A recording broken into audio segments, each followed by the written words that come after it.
Chapter 6. I learned a lot during the next few days. I learned that the barn where the Burke family lives was called a house.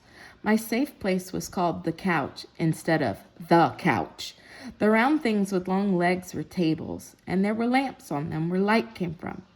The Burkes had names for the different rooms in the house, too. My couch was in the living room. They had bedrooms for sleeping, a playroom for watching a machine called a TV, and the kitchen. The kitchen was my favorite place. That's where Mother or Sarah fed me.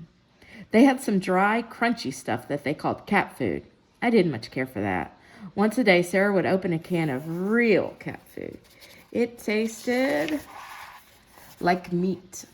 She would give me some in my bowl. It was good, but not nearly as good as stew. Things went pretty well in the Burke's house. I liked my girl named Sarah.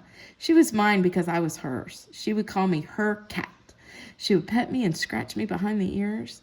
She talked to me real softly and was never mean to me. It made me purr and feel warm and toasty inside.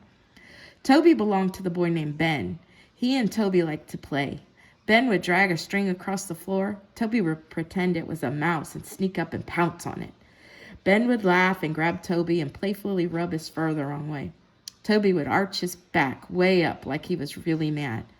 He'd kind of pounce sideways like he was going to get Ben. They would roughhouse and play for hours and hours. Besides getting petted and rubbed and fed cat food and watching Toby and his boy play rough boy games, I learned that there were some rules around the place. Mother didn't like us to climb up on her table in the kitchen to look at the plates. I guess she didn't want anybody looking at her plates except people things. If we did, she would yell at us and swat at us with her dish towel. Daddy didn't like us to sharpen our claws on the couch or chair or rug. But where's a cat supposed to sharpen his claws if not on stuff like that? Anyways, if we did, he would yell at us in the loudest, deepest voice. Once he even swatted Toby with a newspaper. That scared me so much I hid in my safe place under the couch for one whole night. There were also some things on shelves in the living room that Mother called trinkets.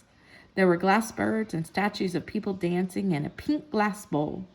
It had flowers and stems carved into the side of the glass. One day, Mother found us up there. We were just looking, but she started yelling and screaming and calling us all sorts of bad names. I took off for my safe place. She chased Toby all around the living room until he finally ran under the couch where I was. He was all puffed up and breathing hard. Only he didn't want me to know how scared he had been. She isn't so tough, he said, slicking his fur down with his rough tongue. She isn't so tough. I'll show her. Toby did show her, too. The very next morning, he climbed back up on the shelves and started prowling around. Toby's being up there must have startled one of Mother's birds because it flew off the shelf. The dumb thing couldn't fly, though, since it was made out of glass, so all it did was fall on the floor. There was a loud crash tinkle. Toby stood real still. I ran for the safe place. Then Mother came in. She knelt down and looked at her poor dead bird.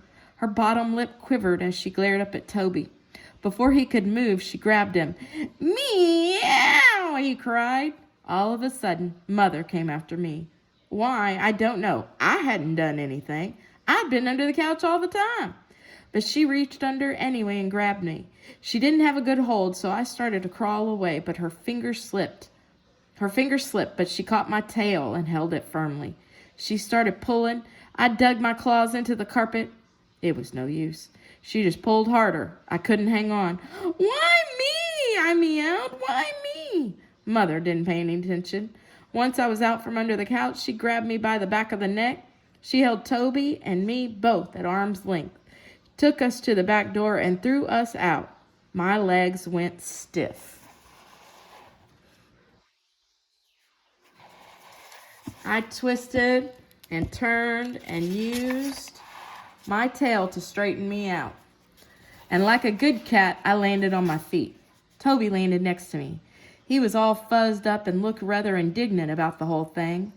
The fur behind his neck was ruffled, so he gave a shake of his head. How dare you throw me out like some scrap of garbage, he growled. I'll show you.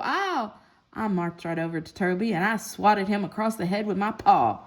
You won't show her anything, I growled. This is all your fault. You stay off that shelf. If she ever lets us back in the house, you stay away from Mother's trinkets. Toby just ruffled his fur and strutted off. I arched my back way up. I mean it, Toby. You understand? He flipped his tail. Well, while we're out here, he called over his shoulder, let's go explore. I was a little frightened of the outdoors, but I followed Toby. There were all sorts of neat things to see. There was a big oak tree by the back door. There were bushes to prowl around and rub my back on. There was dirt to roll in. There was even grass. I nibbled some of it. It didn't taste good, but it felt good on my tummy. Then Toby found the hole under the wood fence. Come on, he called, sticking his head through the hole. I bet there's a whole new world out there. Let's go explore it, too. Wait, Toby, I meowed back. Don't you think we should make sure there aren't any bad things out there first? But Toby didn't listen. His tail disappeared through the crack in the fence. I poked my whiskers into the hole. They didn't even touch, so I knew it was plenty big enough to get through. Still, all I did was stick my head out the other side. I wanted to look this new world over. Finally, I went to join Toby. This new world didn't look bad at all. It was much, much, much bigger than the world in the house. And it was much, much, much bigger than the world in the backyard. Everything was open and wide and free. Surely nothing bad could live in this world, I told myself. The only trouble was, something bad did live here. Butch.